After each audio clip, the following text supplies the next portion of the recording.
नमस्कार, hello everyone, welcome back to the channel. एक लंबे समय के बाद एक नया व्लॉग। और व्लॉग बहुत ख़ास है आज का, क्योंकि हम जा रहे हैं मुंबई के ठाणे से उत्तर प्रदेश के सुल्तानपुर यानी अयोध्या के पास का ये ज़िला है, वहाँ पर जा रहे हैं, जो कि मेरा गांव भी है। हम इस वक्त हैं मुंबई नासिक हाईवे पे, माझीवाड़ा पे, जो ठाणे का स्टार्टिंग पॉइंट है। और हम यहाँ से इगतपुरी तक जाएंगे। इगतपुरी से हमने प्लान किया है कि हम समृद्धि महामार्ग लेकर हम निकल जाएंगे उत्तर प्रदेश की तरफ, नागपुर होते हुए। फ़िलहाल ये जो पार्ट आपको दिख रहा है, रोड काफ़ी चौड़ा बन चुका है ठाणे तक। ये समृद्धि महामार्ग का ही पार्ट है। समृद्धि महामार्ग ठाणे से स्टार्ट होगा और नागपुर जाकर रुकेगा। फ़िलहाल समृद्धि महामार्ग बीच बीच में खंडित है, रुका हुआ है। और ये पूरा फुल लेन, अगर आपको मुंबई महाराष्ट्र से अगर नागपुर इगतपुरी से नागपुर तक का जो स्ट्रेच है पूरी तरह बन चुका है। तो हम समृद्धि महामार्ग में एंटर करेंगे इगतपुरी से, और वहाँ से फिर नागपुर तक सीधा एक स्ट्रेच है रोड का, जो सीधे 750 किलोमीटर बन चुका है। अगले एक साल में मैं मानता हूँ कि जिस तरह से काम चल रहा है, अगले एक साल में समृद्धि महामार्ग ठाणे से शुरू हो जाएगा और ये मुंबई से नागपुर की दूरी को और 1-1.5 घंटे से कम कर देगा। तो आज हम निकल पड़े हैं। सुबह 5:45 बजे हम घर से निकले हैं। हमारा टारगेट है अगले 24 घंटे में कंटिन्यूस ड्राइविंग करके हम अपने गांव पहुंच जाएं। गूगल के हिसाब से 2 रास्ते हैं गांव जाने के लिए, उत्तर प्रदेश जाने के लिए। प्रयागराज तक जाइए, प्रयागराज से आप स्प्लिट हो सकते हैं, किसी भी दिशा में उत्तर प्रदेश में जा सकते हैं। तो हमने ऐसा प्लान किया है कि समृद्धि महामार्ग लेंगे हम इगतपुरी से और नागपुर जाएंगे, नागपुर से सिवनी से उसके बाद फिर प्रयागराज से मेरे गांव पे। ठीक है, इसके 2 रूट होते हैं गांव जाने के। एक तो आप नागपुर होते हुए जाइए और दूसरा जो है आप इंदौर होते हुए जा सकते हैं। आइए इन दोनों रूट को मैं आपको मैप पे समझाता हूँ कि कौन सा बेटर रूट है और क्यों बेटर है। आइए देखते हैं। आपके द्वारा समझेंगे कि किस तरह से हम ये 2 रूट्स आपको दिख रहे हैं, एक नागपुर होते हुए जा रहा है और दूसरा आप ये देखेंगे तो ये वाला जो रूट है इंदौर होते हुए जा रहा है। फ़िलहाल पहले समझते हैं हम समृद्धि महामार्ग वाले रूट को। तो ये अगर हम मुंबई या ठाणे से निकलते हैं तो यहाँ इगतपुरी के पहले अगर आप देखेंगे तो ये रास्ता कट रहा है यहाँ से। तो ये जो कट रहा है रास्ता, यहाँ से समृद्धि महामार्ग स्टार्ट होता है शिरडी होते हुए। अगर आप आगे जाएंगे तो आगे जो है ये रास्ता जो है औरंगाबाद होते हुए, उसके बाद जालना होते हुए, मेहकर होते हुए, और फिर आगे जाके नागपुर में एग्ज़िट हो जाता है रास्ता। करीब 750 किलोमीटर का ये स्ट्रेच है रास्ते का। उसके आगे आप निकलेंगे तो बहुत ही खूबसूरत जगह सिवनी है, जो कि पेंच नेशनल पार्क के आसपास है। तो आपका रास्ता जो है पेंच नेशनल पार्क के बीचों बीच से होकर गुजरता है। तो बहुत ही खूबसूरत आपको नज़ारे देखने को यहाँ पर मिल सकते हैं, और आपकी किस्मत अच्छी रहे तो आपको जानवर भी देख सकते हैं। ये रास्ता खूबसूरत है। लाखनदौन, उसके बाद फिर जबलपुर, उसके बाद सिवनी, सिहोरा, और फिर रीवा आ जाता है। Rewa is the last district of MP, और उसके बाद हम प्रयागराज में एंटर कर जाते हैं। प्रयागराज के बाद प्रतापगढ़ के बाद सुल्तानपुर जो हमारा डिस्ट्रिक्ट है, वहाँ पर हम पहुँच सकते हैं। अगर हम इसका डिटेल देखने जाएँ तो करीब 23 घंटा 47 मिनट हमें लगते हैं 1510 किलोमीटर का डिस्टेंस कवर करने के लिए। यही अगर मैं दूसरा रूट देखूँ जो कि इंदौर होकर जाता है, ये मैं इस पर क्लिक कर देता हूँ तो ये रूट ओपन हो गया। अब इस रूट की बात करें तो यहाँ पर देखेंगे आप तो 1 दिन 4 घंटे लग रहे हैं, यानी 24 + 4 28 घंटे लग रहे हैं। डिस्टेंस केवल 17 किलोमीटर ही बढ़ रहा है, 1527 हो गया। बट टाइम देखिए आप, करीब 4-5 घंटे से बढ़ गया है टाइम। अब देखते हैं ये रूट, अगर आप ठाणे से निकलते हैं तो आपको नासिक होना है, नासिक के बाद धुलिया के बाद इंदौर के बाद जो है गुना के बाद शिवपुरी, झांसी, कानपुर, लखनऊ एंड देन सुल्तानपुर। आप दोनों रास्तों को कंपेयर करें तो अगर आपके पास सीएनजी गाड़ी है और आप चाहते हैं कि मेरा समय भले ज़्यादा लगे लेकिन मुझे ये ट्रैवल को कॉस्ट इफ़ेक्टिव बनाना है, तो ये जो रास्ता है इंदौर वाला, इस रास्ते पे काफ़ी सीएनजी पंप्स हैं, कदम कदम पे सीएनजी पंप्स हैं। अगर आपको लगता है कि मेरा सफ़र नीरस ना हो, मैं कहीं पे उतरता रहूं, कहीं पे हम लोकल फूड ट्राई करें और रास्ता सुनसान ना हो, तो आप ये रास्ता ले सकते हैं इंदौर वाला, जो कि आपका समय बढ़ाएगा, खर्च कम कर सकता है। और दूसरा रास्ता जो है नागपुर की बात करें तो जो ये समृद्धि महामार्ग है, ये नीरस है बिल्कुल। एक्चुअली आप 750 किलोमीटर जब चलाएंगे एक साथ तो आप बोर हो जाएंगे, क्योंकि आपका डिस्टेंस फटाफट कवर होगा। हम जब चला रहे थे, हम 120 की स्पीड पे लगातार चला रहे थे। 120 की स्पीड पे हम कब 100 किलोमीटर कवर कर रहे थे हमें पता ही नहीं चल रहा था। अगर आप देखेंगे तो ये जो रास्ता है 750 किलोमीटर का, महाराष्ट्र इगतपुरी से लेकर नागपुर तक का, ये रास्ता जो है यहाँ पर स्टॉपेज बहुत कम है। मतलब एक स्टॉप्स है यहाँ पर, जहाँ पे आपको पेट्रोल पंप मिल जाएंगे, खाने पीने की चीज़ें मिलेंगी जो बहुत ही टेस्ट में बहुत गंदी होंगी, प्राइस काफ़ी हाई रहता है। So that's the drawback of this route. Otherwise गाड़ी चलाने में आपको मज़ा आ जाएगा। आसपास कुछ खास सीन नहीं है, कोई गांव बस्ती नहीं दिखता है, सिर्फ खाली लैंड दिखते हैं, थोड़ा सा नीरस है। लेकिन आप जब कवर करके इसके बाहर निकलेंगे तो शिवनी से जो आप देखना स्टार्ट करेंगे पेंच नेशनल पार्क, अगले 100 किलोमीटर तक आपको मज़ा ही आ जाएगा। उसके बाद की भी सीनरी काफ़ी अच्छी है। उसके बाद जो सड़क है वहाँ पर लगातार आपको सीएनजी मिलती रहती है। तो इस तरह से दोनों रूट को हम कंपेयर कर रहे हैं। आइए सफ़र को फिर जारी करते हैं और आगे की इन्फॉर्मेशन मैं आपको व्लॉग में ही देता हूँ। घर से तो हम सोचकर निकले थे कि हम यहाँ से ठाणे से इगतपुरी जाएंगे, इगतपुरी से समृद्धि हाईवे पर एंट्री लेंगे और समृद्धि हाईवे पे से 750 किलोमीटर ड्राइव करके हम जाएंगे नागपुर। लेकिन जैसे ही हम समृद्धि हाईवे का जो एंट्री है उसके पहले एक सीएनजी पंप है, वहाँ पर जब हम रुके तो हमें एक सज्जन मिले जो ऑलरेडी यूपी से आ रहे थे और वो ये समृद्धि हाईवे से ही आ रहे थे। जाने के समय वो समृद्धि हाईवे से ही गए थे। उन्हें बताया यार यहाँ से मत जाओ, ये रास्ता बहुत लंबा है और यहाँ पर खाने पीने की चीज़ें नहीं मिलती हैं और काफ़ी नीरस है रास्ता, आसपास कुछ देखने को नहीं मिलेगा, आप बोर हो जाएंगे, आपके साथ बच्चे हैं तो आप इंदौर होके चले जाइए। अब मन में कश्मकश आ गया। हम लोग तो खड़े थे सीएनजी पंप पे, अब यहीं से एंट्री लेनी थी नागपुर के लिए। बट मन में अब कश्मकश थी कि हम यहाँ से जाएं या फिर हम निकले नासिक होकर, धुलिया होकर इंदौर निकले। फिर हमने डिसाइड किया कि क्यों ना इंदौर होके जाते हैं। फिर हम निकल गए नासिक की तरफ। लेकिन मन में कहीं ना कहीं ये चल रहा था कि यार एक बार तो समृद्धि महामार्ग को ट्राई करना चाहिए, समृद्धि जो हाईवे बना है उसको ट्राई करना चाहिए। और वहाँ से हम लोग सोचे कि चलो ठीक है समृद्धि महामार्ग ट्राई करेंगे। हमने सीएनजी भराया इगतपुरी में और जहाँ पर उन सज्जन से मुलाकात हुई थी जिन्होंने हमारे माइंड को डाइवर्ट किया थोड़ा सा। हम नासिक की तरफ जा ही रहे थे कि माइंड में ये चल रहा था कि यार नासिक से भी एंट्री है समृद्धि महामार्ग की, तो क्यों ना सिन्नर या नासिक से समृद्धि महामार्ग को में चले जाएं और वहाँ पर एक्सपीरियंस करें एक बार ये रास्ता कैसा है। और हमारे पास खाने पीने की बहुत सारी चीज़ें थी, तो खाने पीने का कोई ये भी नहीं था, खाली फ्यूल हमें फिलअप करना था। So though we were moving towards Nashik, but दिल में ये था कि कहीं ना कहीं एक बार जो समृद्धि महामार्ग है उसको एक्सपीरियंस कर लेना चाहिए। तो हमने ये फैसला किया कि हम इंदौर नहीं जाएंगे और हमने फिर से अपना रास्ता बदल दिया और हम सिन्नर की तरफ मूव होने लगे, क्योंकि सिन्नर से भी एक रास्ता जो है वो कनेक्ट करता है समृद्धि महामार्ग को, वहाँ से एंट्री हो जाती है। तो हमने ये सोचा कि गूगल मैप हमको दिखा रहा था कि सिन्नर से कनेक्ट कर सकते हैं हम, तो हमने वो रूट ले लिया। अब हम 2 या 3 मिनट में ही समृद्धि महामार्ग को कनेक्ट कर लेंगे। और ये हम आ गए समृद्धि महामार्ग पर। काफ़ी अच्छा रोड है ये, 4 लेन का रोड है, 4-4-8 लेन, उस तरफ 4 लेन, इस तरफ 4 लेन, गाड़ियाँ बहुत कम हैं। एंड यहाँ पे जो स्पीड लिमिट है 120 का स्पीड लिमिट है। तो मज़ा आ रहा है भाई। हमने सिर्फ एक्सीलेटर पे पैर रखा हुआ है, थोड़ा बहुत हम लोग स्टीयरिंग को टच करके रखा हुआ है ताकि वो एक लाइन लेंथ में चलती रहे। अदरवाइज़ भाई मेरी गाड़ी भी कंफर्टेबल गाड़ी है, ब्रेज़ा नई वाली है, तो इसमें काफ़ी कंफर्टेबल रहता है ड्राइविंग करना। बैठना काफ़ी ऊंची गाड़ी है तो कंफर्टेबल भी है। देख सकते हैं आप, मेरा बॉनेट दिख रहा है मेरे कैमरे से। सो मज़ा आ रहा है। मतलब मेरी गाड़ी इस वक्त 120 के स्पीड में चल रही है और हमें लग भी नहीं रहा है। हम कैसे करके मेंटेन कर रहे हैं भाई कि स्पीड मेरी 120 के नीचे मेंटेन रहे। बट जैसे ही टच करते हैं एक्सेलरेटर को, ये तुरंत 120 को क्रॉस करके 130-140 पे जाने लगती है। बट फिर भी क्योंकि यहाँ पर जो रिकमेंडेड स्पीड है वो 120 की है, तो हम लोग कोशिश कर रहे हैं कि 120 के स्पीड को मेंटेन करें। नासिक हमने क्रॉस कर दिया है और आगे की तरफ जा रहे हैं। इसके बाद नासिक कह रहा हूँ मैं, सॉरी, शिरडी हमने क्रॉस कर दिया है। शिरडी के आगे जा रहे हैं। शिरडी के बाद जो अगला बड़ा एग्ज़िट आता है दैट इज़ औरंगाबाद का।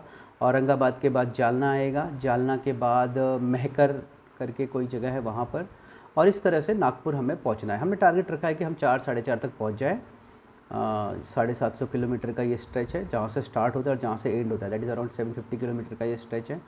और मौसम अच्छा हो गया, क्या पता कैसे, पता नहीं, बट यहाँ पर थोड़े से बदली वाला माहौल है। बहुत ज़्यादा धूप नहीं है, गर्मी है थोड़ी बहुत बाहर, क्योंकि हम एसी पे चल रहे पता नहीं चल रहा है, बट अगर हम आगे उतरेंगे तो शायद हमें पता चले। तो ये भाई ये है हमारा समृद्धि महामार्ग। रियली मुझे लगता है मैंने सही डिसीजन लिया है यहाँ पर आके। लोग क्या होते हैं ना, परेशान हो जाते हैं कि भाई यहाँ पर कुछ खाने पीने की सामान नहीं है, रुकना नहीं है, बहुत कम स्टॉपेज है। बट मुझे लगता है कि ये रोड इसलिए भी बेटर है क्योंकि ये जो है हमारा डिस्ट्रैक्शन रुकाता है। हम लगातार चल सकते हैं, थकावट होती नहीं है। और शायद कुछ ना कुछ तो स्टॉप्स होंगे, मुझे किसी ने बताया कि आगे 2-3 स्टॉप्स है, वहाँ पर रुक कर हम देखेंगे कि क्या माहौल है, आगे का अपडेट आपको देते रहेंगे।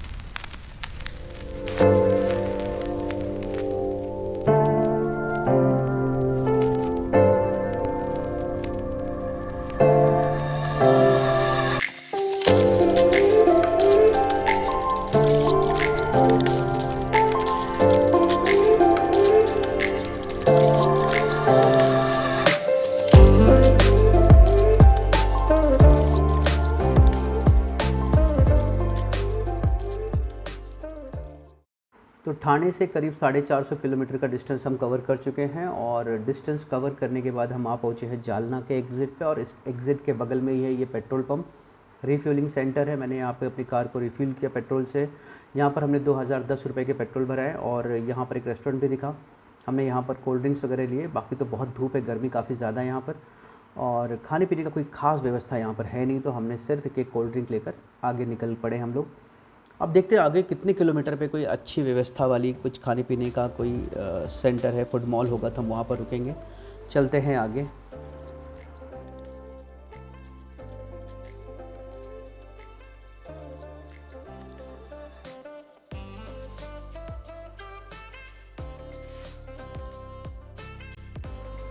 पिछला जो स्टॉप था जालना एग्ज़िट पर, उससे एग्जैक्टली 50 किलोमीटर हम आगे हैं। वो करीब 425 किलोमीटर पे था और अब इस वक्त हम लोग 475 किलोमीटर पर खड़े हैं हमारे घर से। और ये हम यहाँ पर रिफ्यूल कर रहे हैं पेट्रोल से। यहाँ पर हमने 2010 का पेट्रोल वापस भरा दिया है और आगे की तरफ हम लोग बढ़ रहे हैं। और यहाँ पर जो है मुझे लग रहा है कि पिछले स्टॉप से बेटर अरेंजमेंट्स है। यहाँ पर मल्टीपल शॉप्स हैं, खाने पीने की चीज़ें हैं। पिछले वाले स्टॉप पर सिर्फ एक ही खाने पीने का एक शॉप था, एक ही रेस्टोरेंट था और जहाँ पर चीज़ें अच्छी नहीं थी। मुझे लगता है अगर आपके पास सब्र है और 50 किलोमीटर आप आगे आ सकते हैं तो अगला वाला ये वाला जो स्टॉप है, यहाँ पर एक स्वागत कैफ़े है और अलग अलग शॉप्स है, फ्रूट्स की दुकानें हैं। देन यहाँ पर आप हवा भी भरा सकते हैं, नाइट्रोजन भी भरा सकते हैं गाड़ी में, 20 रुपीज़ पर टायर के हिसाब से। पानी की व्यवस्था भी है यहाँ पर। सो मुझे लगता है कि आपको थोड़ा सा संयम रखना चाहिए और अगले स्टॉप पे आ जाना चाहिए 50 किलोमीटर और आगे। जो पहला आपको फूड मॉल आएगा या पेट्रोल पंप आएगा, उसका नेक्स्ट वाले पे आ जाइए जो 50 किलोमीटर ही दूर है और यहाँ पर आपको बेटर अरेंजमेंट्स मिलेंगे। आप यहाँ पर रुकिए, यहाँ पर छाँव भी है, पेड़ पौधे हैं, तो this would be a better stop. What I will recommend कि आप 50 किलोमीटर आगे आके सेकंड वाला स्टॉप लीजिए, यहाँ पे रिफ्यूलिंग कीजिए, यहाँ पर ही आपको खाना पीना खाना है तो खाइए। ये बेटर स्टॉपेज है। This is one thing that you should note down. चलिए फिर से कनेक्ट करते हैं। इस सर्विस रोड से हम कनेक्ट कर लेंगे वापस जो समृद्धि हाईवे है। इस समृद्धि हाईवे पे ये पेट्रोल पंप, बट छोटा सा एक सर्विस रोड बनाया गया एग्जिट करने के लिए, फिर एंट्री करने के लिए। हम एंटर कर रहे हैं समृद्धि हाईवे एक बार और मुझे लगता है करीब और 400, 350 या 400 किलोमीटर यहाँ से नागपुर अभी रह गया है। लेकिन माहौल जो है, मौसम धीरे धीरे ठंडा होते जा रहा है और बदली भी दिखेगी आपको आगे। धीरे धीरे ये मौसम बेटर होता जाएगा, मुझे ऐसा लग रहा है, क्योंकि मैंने अभी कुछ लोगों से बात की तो पता चला कि आगे का जो टेम्परेचर है वो कम है, वहाँ पर बदली है, बारिश भी हो रही है शायद। अभी फ़िलहाल तो यहाँ पे धूप दिखाई दे रही है। चलते हैं आगे मज़े करते हुए, मस्ती करते हुए।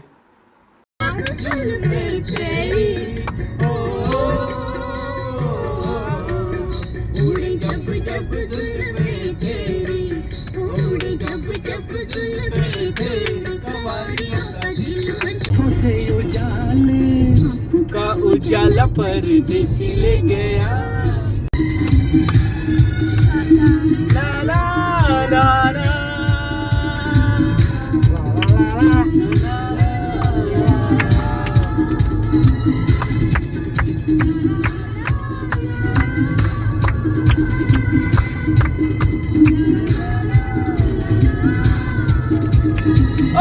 बारिश आ गई। अरे हाँ यार,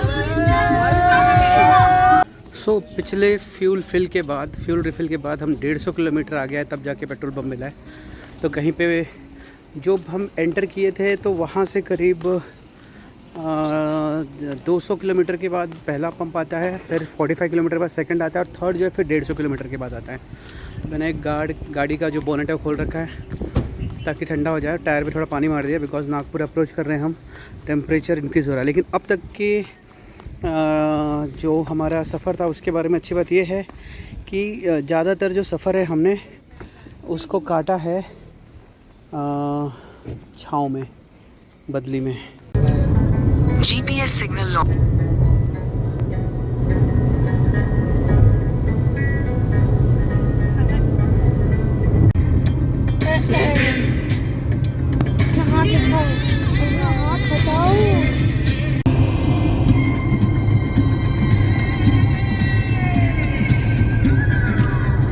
भाई हम लोगों ने चमत्कार कर दिया है, ये देखो 14 घंटे बचे and we have covered I think कितना किलोमीटर 770 किलोमीटर आ गए।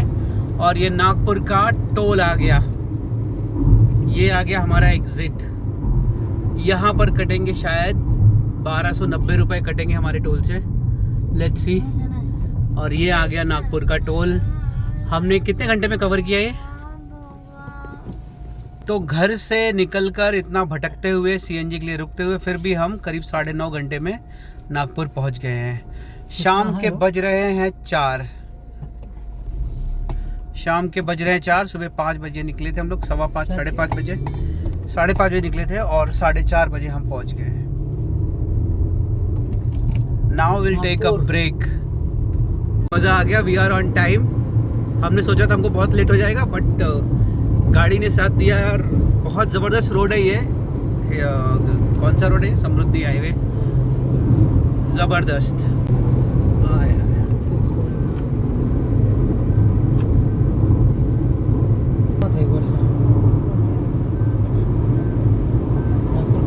सो we have taken break in Nagpur. Nagpur में एक ब्रेक लिया गया। नागपुर के आउटस्कर्ट्स में हम लोग बाईपास से पास हो रहे हैं और करीब 20-25 मिनट रुक के जो हमने खाना साथ में लिया हुआ था उसको खाया, चाय बनवाया वहाँ पर, वहाँ पानी पिया and then we inquired about CNG. तो नागपुर के आउटस्कर्ट्स में ही 2-3 सीएनजी पंप्स हैं। अगर आप जब भी कौन सा हाईवे हो, समृद्धि हाईवे छोड़े तो वहाँ से 2-3 किलोमीटर अब जब आप आगे जाएंगे टुवर्ड्स शिवनी तो आपको मिल जाएंगे petrol pump, CNG pumps and I think continuously मिलेंगे। ओनली थिंग इज़ कि आपका जो पेस होता है वो स्लो हो जाता है once you fall out of Samruddhi highway के बाहर। अगर आप आ गए तो आपका पेस स्लो हो जाएगा। अभी मैं चल रहा हूँ 80 के स्पीड में एंड आई डोंट थिंक हमने 120 के नीचे चलाया था समृद्धि महामार्ग पे। So that's the difference. यहाँ पे स्पीड कम होगा, समय थोड़ा ज़्यादा लगेगा but we are trying our best to continuously drive करके हम कल सुबह तक बरौसा हमारे गाँव पहुँच जाए। लेट्स सी आगे। अगर आप बाईं तरफ देख पा रहे हैं, हाईवे की बाईं तरफ और दाहिनी तरफ दोनों तरफ देखेंगे आप घना जंगल है। और अभी हमने पीछे एक बोर्ड देखा जहाँ पर एनिमल्स के बोर्ड लगाए हुए हैं कि वो यहाँ से क्रॉस करते हैं, लाइक लिटरली वाइल्ड एनिमल्स के फोटो थे और यहाँ से वो क्रॉस करते हैं, ऐसा दिखाया गया था। We have to take care. ये देखो यहाँ पर नागपुर से गए थे तब वो रोड इतना फेमस नहीं था, इतने अच्छे से बना नहीं था इंदौर वाला, तो हम यहाँ से गए थे एंड आई स्टिल रिमेंबर कि हमने लेफ्ट साइड पे हमारे यहाँ पर हिरन को देखा था।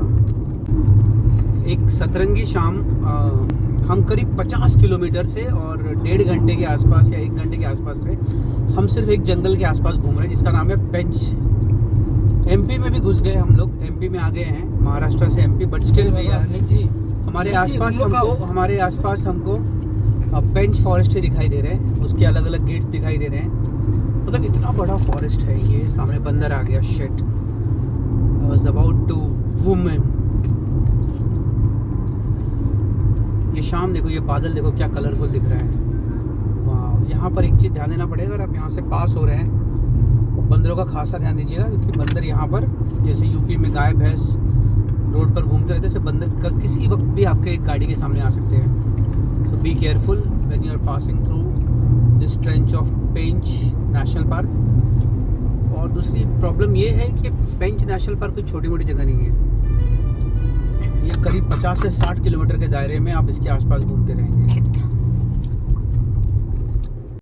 एक छोटा सा कस्बा है, यहाँ पर हम रुक गए थे 5 मिनट, थोड़ा सा we were changing the shifts. अब ड्राइविंग चेयर पे हितेश है और मैं बगल में बैठा हुआ हूँ। एंड छोटा सा कस्बा है, बहुत प्यारा लग रहा है। यहाँ पे अभी भी बारिश हुई लगता है थोड़े टाइम पहले, कुछ घंटों पहले। एंड बहुत ही प्यारा सा कस्बा, ये देखिए जैसे कोई छोटा सा गाँव होता है हाईवे के किनारे, कि मैं आपको बता नहीं सकता। जो मैं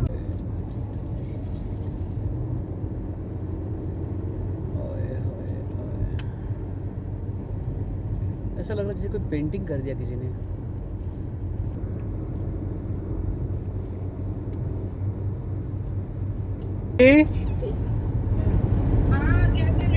कहाँ बैठे इस युवा?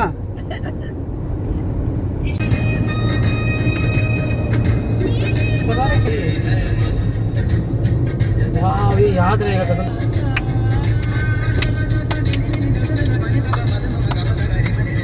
तो ये है हम हाईवे के पास, शिवनी के पास, और ये है एक सीएनजी पंप, और यहाँ पर ये गाड़ियाँ लगी हुई हैं। This is just adjacent to highway. एक चीज़ है यहाँ पर कि आपको जगह जगह पे सीएनजी पंप्स मिल जाएंगे। मेरे को बोला बहुत अच्छा रहेगा, खा कर देखो।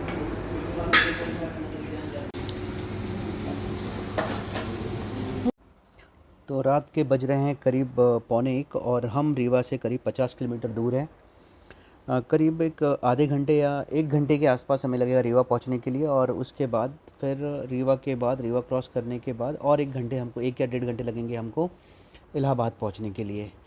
और मैं अगर आपको यहाँ पे दिखा दूँ तो यहाँ पर करीब दिखा रहा है अब 7 घंटे 10 मिनट मेरे गांव तक पहुँचने का, ये हमने लगा रखा है रूट पूरा, और करीब 7 घंटे 10 मिनट दिखा रहा है, और करीब 7:30 बजे तक हम अपने गांव पहुंच जाएंगे। गुड मॉर्निंग गाइस, ये बज गए हैं सुबह के 4:20, 4:20। कल हम 5:30 बजे निकले थे, करीब 23 घंटे में हम प्रयागराज आ गए हैं। बट हमारी मंजिल है मेरा गांव जो कि अयोध्या के पास है, सुल्तानपुर में Barausa. That is still around 150 kilometres away from this place. अभी हम एंटर हुए एक एंड पे प्रयागराज के, स्टिल नॉट द सिटी यहाँ से अभी भी 30 किलोमीटर्स दूर है। तो प्रयागराज सिटी को क्रॉस करना है पूरा, उसके बाद आगे हम लोग को और 115 किलोमीटर जाना है। So stay tuned. ये सुबह के बज रहे हैं 4:20।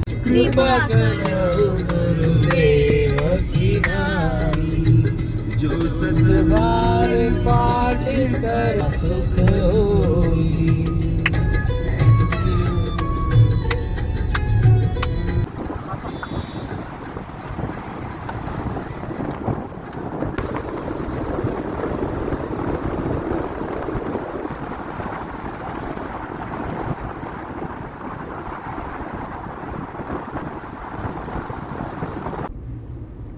गुड मॉर्निंग दोस्तों, सुबह के बज गए 5:17 और हमने इलाहाबाद सिटी क्रॉस कर दी है। प्रयागराज जो शहर है उसको हमने क्रॉस कर दिया है।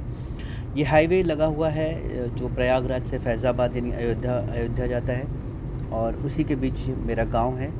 And I am on the highway, और यहाँ से करीब 115 किलोमीटर मुझे और जाना है अभी।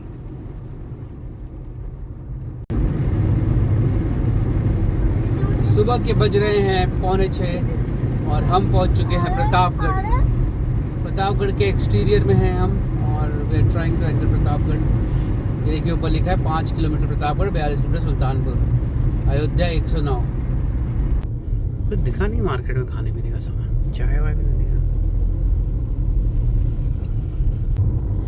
तो भाइयों हम लोग पहुंच चुके हैं हमारे गांव के पास। तो फटाफट मैं आपको शॉर्ट बता देता हूँ। मेरा जो टोटल टोल लगा मेरे गांव तक आने तक, दैट वाज 2800 रुपीज़, 2800 रुपये का टोल लगा है, और करीब 8,500 रुपये का फ्यूल। तो करीब 12-13 हज़ार रुपये का ये टोटल खर्चा है। बाकी डिटेल में मैं ये बता नहीं सकता आपको कि कहाँ पे कितना टोल कटा है, और खाने पीने के खर्चे अलग होते हैं। तो ये आप समझ के चलिए करीब 13 हज़ार में आपका ट्रिप हो सकता है। Thank you so much for watching. Stay tuned for upcoming vlogs. Bye bye.